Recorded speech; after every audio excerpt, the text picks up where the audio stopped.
The company I had built with my heart and soul was finally going public. At the IPO gala, everyone offered congratulations. My husband, Ethan, was gentle and attentive, and my best friend, Chloe, our indispensable COO, stood by my side. But the LED wall that was supposed to replay our journey suddenly cut to a hidden camera video of my husband and my best friend in the midst of an affair. The guests gasped. Ethan's face went chalk white. He lunged for my hand, his voice shaking. "Jade, listen to me, this is a setup." I simply walked to the podium and lifted the mic. My gratitude to my dear husband and VP, Mr. Sterling, for personally supplying ironclad proof of their adultery, and of their attempt to loot the company. Champagne cascaded from the top flute of the tower, sluicing down the tears and catching the glitter of the crystal chandeliers above. Tonight was StarPath Incorporated's IPO gala. I, Jade, founder and CEO, stood in a bespoke scarlet couture gown at the center of the crowd, awash in congratulatory toasts. My husband, Ethan, hovered protectively, steering away over enthusiastic investors and fetching my favorite dessert. The same tender look in his eyes I'd seen for 7 years. "Tired?" he murmured, his thumb tracing the back of my hand. I shook my head and glanced toward Chloe, who was laughing with a group of VCs. She was my best friend, my VP, the right hand I trusted without question. The three of us had been nicknamed the Iron Triangle of the industry. Tonight was meant to be our shared summit. The MC invited everyone to turn to the LED wall behind the dais for a montage of StarPath's climb from a garage startup to a NASDAQ darling. Smiling, I pivoted to savor the moment, but the instant the screen lit up, the soundtrack died. In its place came breathless moans and a tableau too obscene for polite company. A man and a woman writhed across a littered desk, the same Italian black walnut piece I had personally selected. The man's face belonged to my husband, Ethan. The woman's face belonged to my best friend, Chloe. The camera angle was sly, wedged somewhere between the finance tomes on the shelf. Silence swallowed the grand ballroom. The only sound was a champagne flute shattering against marble. Every gaze stabbed me, some curious, some pitying, some gleeful. Color drained from Ethan's face. He rushed forward to cover my eyes. "Jade, don't look. It isn't real. Someone's framing me." Chloe stumbled after him, her cheeks bleached. Tears on demand. "Jade, I'm sorry. I was drunk." "Ethan," the two of them snapped at each other like rabid dogs. Quite the spectacle. I peeled Ethan's hand away and even gave him a reassuring smile. Then, under the stunned stare of 300 guests, I gathered my skirt and climbed the steps to the stage. I lifted the microphone and cleared my throat. My voice rolled through every speaker. "It seems tonight's surprises aren't over." My gaze swept the two frozen figures below. "Thank you, my husband Ethan and my VP Chloe, for choosing our listing day to present every shareholder and guest with irrefutable evidence of your extramarital affair and your joint attempt to hollow out StarPath."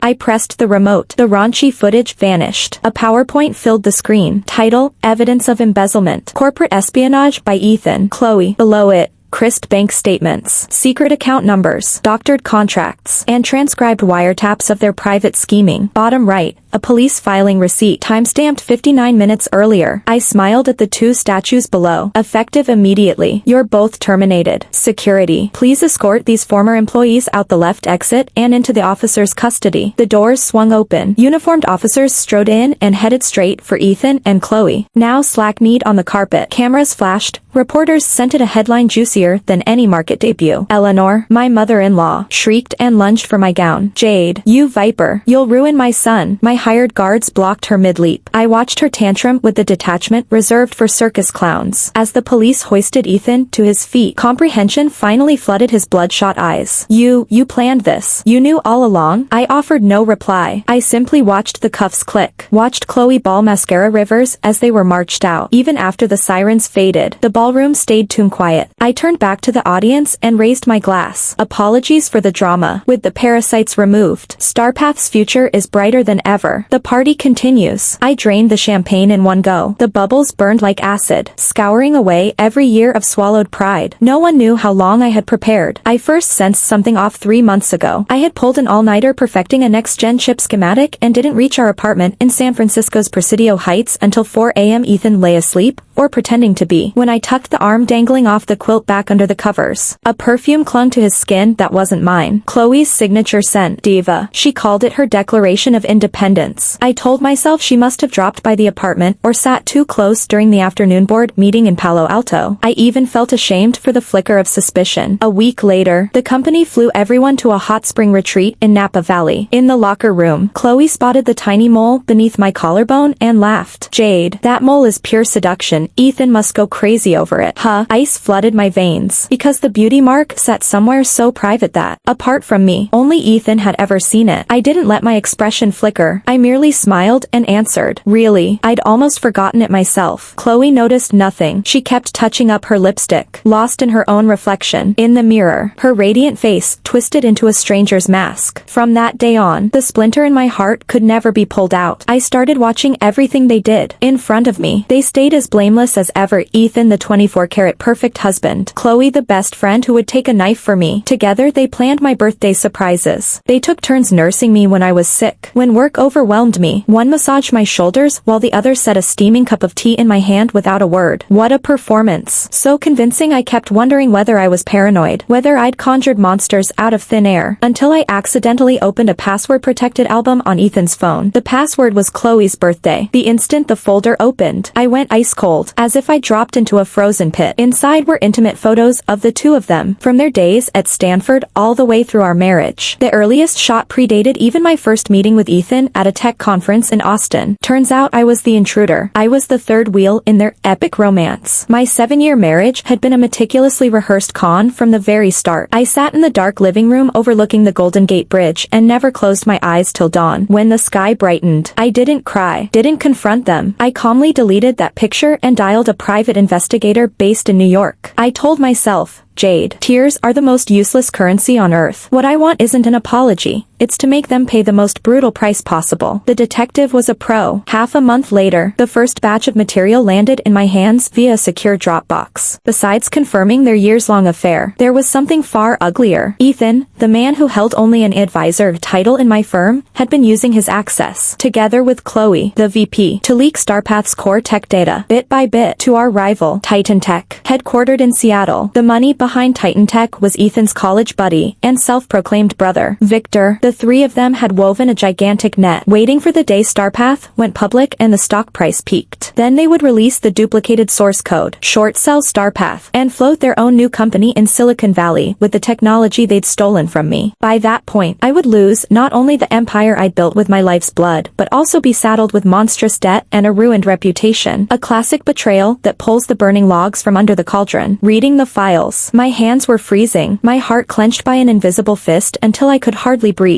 I once thought Ethan loved me for my independence, my resilience, for standing beside him to survey the world. Now I understood. What he loved was the value I could create, the commercial empire I had erected. He never wanted to stand with me. He wanted to crown himself king atop my corpse. That night, Ethan came home late, reeking of alcohol from a client dinner in San Jose. He hugged me and whined like always. Baby, I drank too much with the client. My head's killing me. Swallowing my revulsion, I went to simmer his sober-up soup. Just like always, he wrapped his arms around me from behind, resting his chin on my shoulder. Warm breath brushing my ear. Jade, once the company stabilizes after going public, let's travel the world. Okay, I don't want anything, just you. The hand that held the bowl trembled almost imperceptibly. I turned, met his affectionate gaze, and smiled. Sure, in his pupils, I saw a woman smiling back, eyes glacial and unfamiliar. It was me. From that day on, I joined the cast. I became the ecstatic founder, counting down to the IPO, the blissful wife who trusted her husband and best friend without reserve. I even volunteered to transfer 5% of my founder shares to Chloe, a reward for her years of dedication. I'll never forget the flash of greed and triumph in her eyes when, in front of the lawyer from a prestigious firm in Manhattan, she accepted the equity transfer agreement. She hugged me, voice quavering. Jade, you're too good to me. I don't know how I'll ever repay you. I patted her back. Tender, silly. We're sisters, yes, sisters. The kind who settle accounts in full, believing victory certain. Ethan and Chloe grew ever bolder. I had the detective wire their offices in our Sunnyvale headquarters.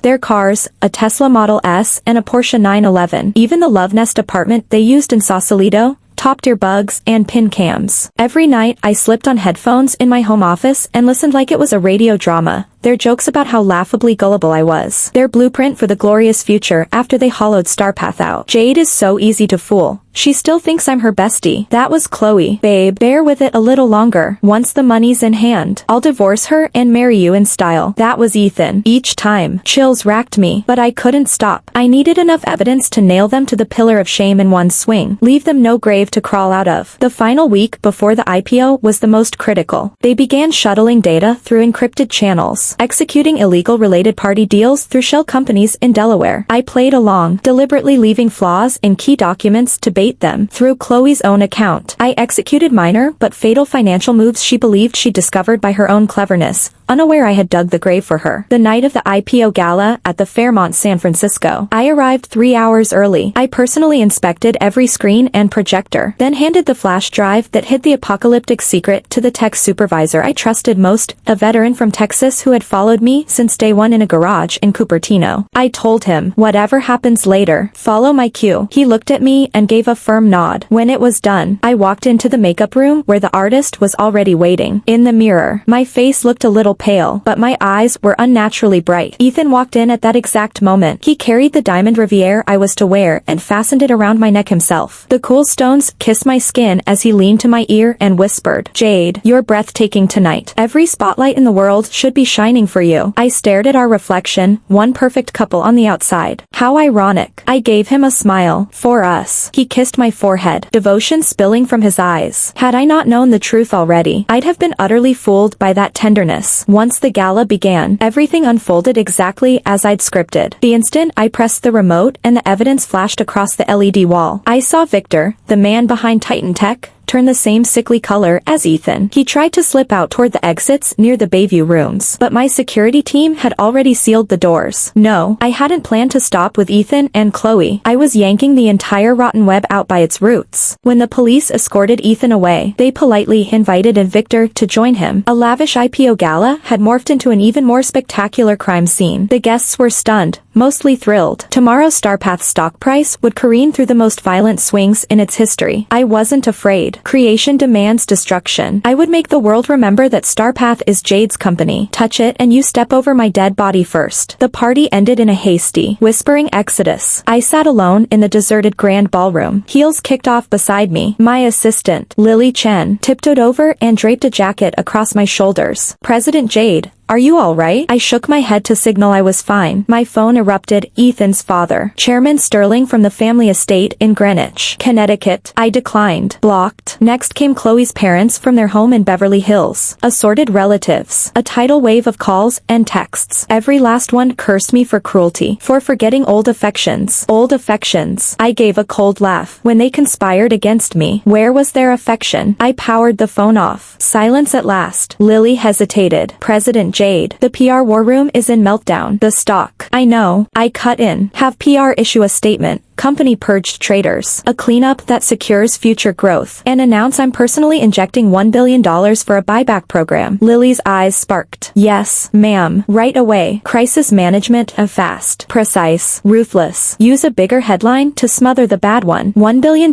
is more than enough to show the market my resolve and Starpath's muscle. After she left, the vast ballroom belonged only to me. I leaned back, staring up at the crystal chandelier. Its glare blurred my vision. 7 years of love. A decade of friendship, buried by my own hand tonight. To say it doesn't hurt would be a lie. It feels as though someone carved a chunk out of my chest and icy wind is howling through. But I won't cry. Tears are for losers. From this night on, Jade has no use for weakness. Footsteps, steady, deliberate, approached. I tilted my head and saw a man in a black Tom Ford suit standing not far off. Tall, striking, studying me with curiosity and admiration. I recognized him. Lucian Hawthorne, heir to the Hawthorne fortune from New York and the weightiest investor in the room tonight. He walked over, 2 glasses of Napa Valley Cabernet in his hands. Care for a drink, President Jade? He offered one. I accepted and clinked his glass. Aren't you afraid this ship might sink tomorrow? I arched a brow. He chuckled, swirling the wine. I've read your deck. Starpath's core tech is still industry-leading. He paused, gaze sharpening, and I favor a captain with guts and guile over a spotless hull riddled with termites. For instance, a woman who cheerfully delivers her husband and best friend to the police. I said nothing. warning. This man is dangerous. His eyes are scalpels. They slice straight through any mask. Flattery noted, I replied coolly. I'm only protecting what's mine. Well protected indeed. Lucian sipped. But the next battles won't be pretty. The Sterling and Joe clans are entrenched in Wall Street and Capitol Hill politics. They'll retaliate with media hits, lawsuits, market snipes, relentless waves. Of course I knew. I'd chosen the gala stage precisely so the blast radius would force everything into daylight, beyond their backroom reach in D.C. or private clubs. Yet I'd still underestimated how shameless those families could be. So, I met his gaze, a cold smile curving my lips. Bring it on. If Jade were afraid, I wouldn't be standing here. Admiration flared hotter in his eyes. He set his glass down and handed me a card. Nothing but a number and his name. If you need backup, call me. The Hawthorns adore two things: adding luster to a rising star, and kicking a drowning dog. Thanks. He nodded, turned, and vanished through the doorway. Watching him go, I tightened my fingers around the card. Lucian's arrival was a pebble tossed into still water, sending ripples across a board I'd thought settled. Ally, or future foe, I don't know. I only know that, as of tonight, retreat no longer exists for me. Next morning, Starpath inevitably hijacked every finance and gossip headline from the Wall Street Journal to TMZ. Hashtag Starpath IPO Gala turns crackdown. Hashtag Beauty CEO slays cheating hubby. Bestie. Hashtag multi-billion founders arrested at corporate ball. Each banner shinier and more savage than the last. Starpath stock price hit the limit down on NASDAQ the minute the market opened. Panic spread through Reddit's r/Wall Street bets and investor forums. Sell orders piling up like snowflakes in a blizzard. Inside Starpath's Sunnyvale HQ, the mood was no calmer. I arrived at dawn and called an emergency executive meeting. Every face in the conference room looked ashen. Jade, what do we do? If this keeps falling, we'll be forced to delist. All our key partners are calling from Boston to LA to reevaluate their contracts. Ethan and Victor's families issued a joint statement. They say you framed them and they're suing you for defamation. I listened without interrupting. When they finally fell silent, I spoke. Unhurried. First, the price. I've announced a $1 billion buyback to steady nerves. Engineering. Push out the final benchmark numbers on our next-gen chip. Let the market see the real value. Second, legal will brief our biggest partners off the record. Show them the preliminary proof that Starpath is already cleaner and stronger without Ethan. Third, that so-called statement. I smiled, but the smile never reached my eyes. Have PR answer for me. See you in court. My calm injected adrenaline into the room. The frantic breathing slowed and the meeting adjourned on steady feet. When the room emptied, I locked myself in my corner office overlooking the Santa Cruz Mountains and attacked the mountain of paperwork. Late that afternoon, an unwelcome visitor arrived. Eleanor, my mother-in-law. No tantrums tonight, just a tailored ivory cheapo, flawless makeup, 2 bodyguards, and the arrogance to march straight past my assistant. She slapped a folder onto my desk. Sign it, Jade. I lifted the cover, a divorce settlement and a motion to withdraw my suits. I'd walk away with nothing and publish a full apology in the New York Times, branding every charge I'd made a lie. A laugh ripped out of me. You think I'll sign this? She settled gracefully onto my sofa, lifted the tea my PA had brewed for me, and blew across the rim. You will. Her gaze dripped condescension. Do you honestly believe those scraps of evidence can touch my son? Victor's father is already smoothing paths with the DA's office. 2 weeks, perhaps 3, and they'll be out on bail. You can't beat the Sterling family. Jade, do you doubt I can make Starpath vanish overnight? 1 phone call to our friends at the SEC. 3 days, and your company is gone. I studied her ageless face and felt a cold amusement. So this is how old money works? Truth optional, laws negotiable. So today's visit is blackmail? I leaned back, fingers laced. She set the cup down with a porcelain clink. I'm offering you a way out. Sign. Take the settlement. Live comfortably ever after in Maui. We part friends. Or, her stare sharpened. You lose the company, the reputation, and maybe something you actually care about. Her gaze flicked to the window. I followed it. Down on the curb of St. Francis Boulevard, 2 black-suited guards were helping my elderly parents out of a black sedan. My pulse detonated. You dare touch them? Eleanor's smile curved, savage and victorious. What wouldn't I dare? Don't be ungrateful. Jade, my son was bewitched. Time to sober him up. I'll count to 3. Refuse and your mother and father experience a 28-floor drop. She began. 1. My heart wedged in my throat. Ice coursed through my veins. I impaled her with a glare sharp enough to flay skin. 2. Under the desk. My nails split my palms. As her lips parted. 4 or 3, my office door crashed inward. Lucian strode in with his own security detail, ignored Eleanor, and pulled me behind him. Only then did he turn icy eyes on the woman still half risen from the sofa. Eleanor Sterling, throwing your weight around. On my property you touch my partner, and you don't ask my permission? Because this tower belongs to Hawthorne Holdings. Eleanor's arrogance froze, replaced by a twitch of fear. Mr. Hawthorne, what do you mean? Anyone in Riverdale or Greenwich knows the Hawthorne name outweighs Sterling by several tiers. Lucian's men were already downstairs. Moments later my parents were escorted into the office. Safe. I breathed again. What do I mean? Lucian stepped closer, every inch the executioner in a tailored suit. You harass Jade, my friend, my strategic partner, and tomorrow's Sterling Global's stock price becomes wallpaper. Quiet words. Forged steel. Eleanor whitened.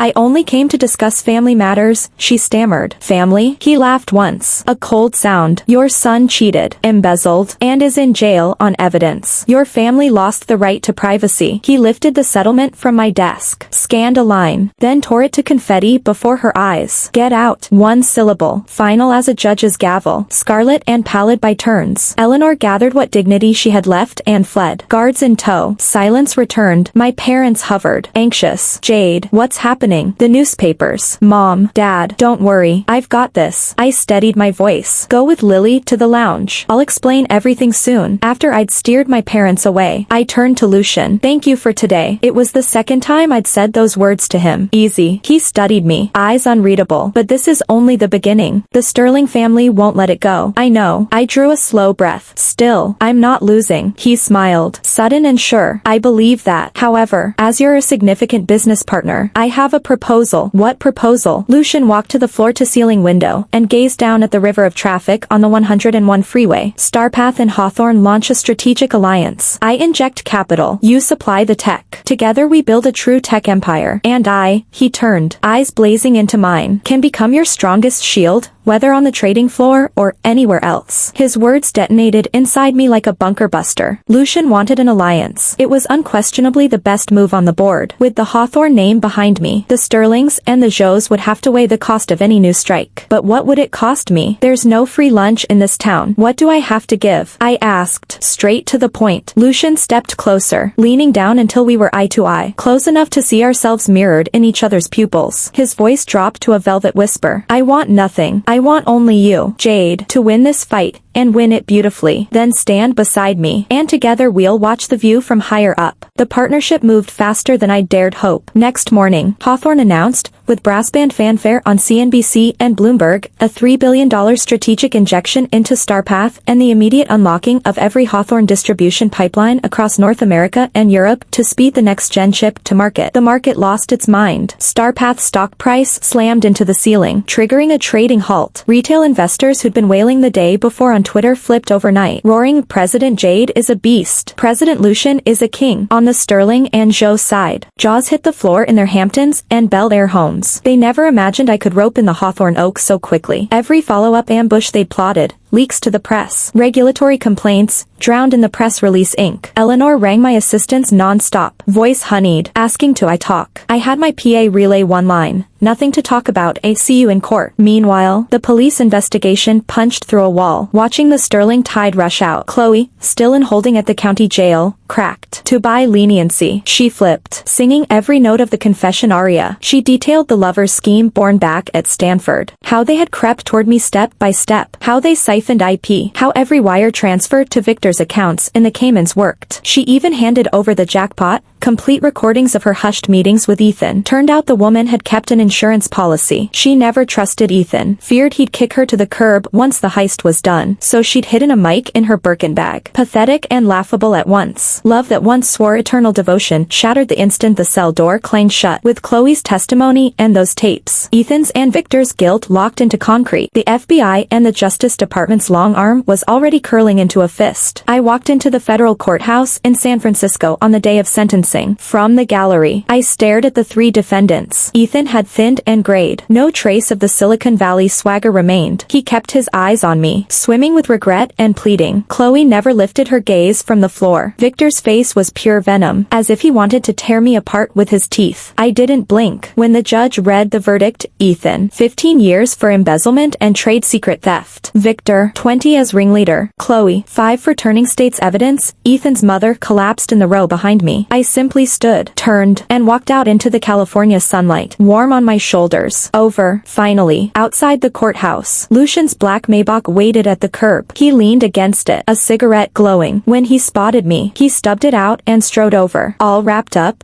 How does it feel? I thought a moment, like yanking a rotten tooth that's ached for years, throbbing, but mostly relief. He grinned. So, time to focus on business, partner? I matched his smile. Absolutely. I slid into the passenger seat and watched the city streak past along the Embarcadero. Mind crystal clear. 7 years of love and hate. A decade of friendship. All scattered the instant the gavel fell. I'd lost plenty, but I'd been born again. My phone buzzed. A message from Lily. President Jade. Starpath stock just hit another record high. We won. Reading it, I let a real smile bloom. Yes, we won. And I, Jade, my new life is only beginning. Lucian glanced sideways. Sunlight pouring through the windshield gilded the sharp line of his profile. What's on your mind? I was wondering, I said, half teasing. President Lucian, when you first threw me that lifeline at the gala, were you already plotting this? He lifted a brow and fired the engine. Whether it was premeditated or not doesn't matter. Eyes on the road. Voice steady as bedrock. What matters? Jade, is that your future will have me in it? Thank you for listening. If you enjoyed the story, please like and share. We'd love to hear your thoughts in the comments. Don't forget to subscribe for more unforgettable tales. See you next time.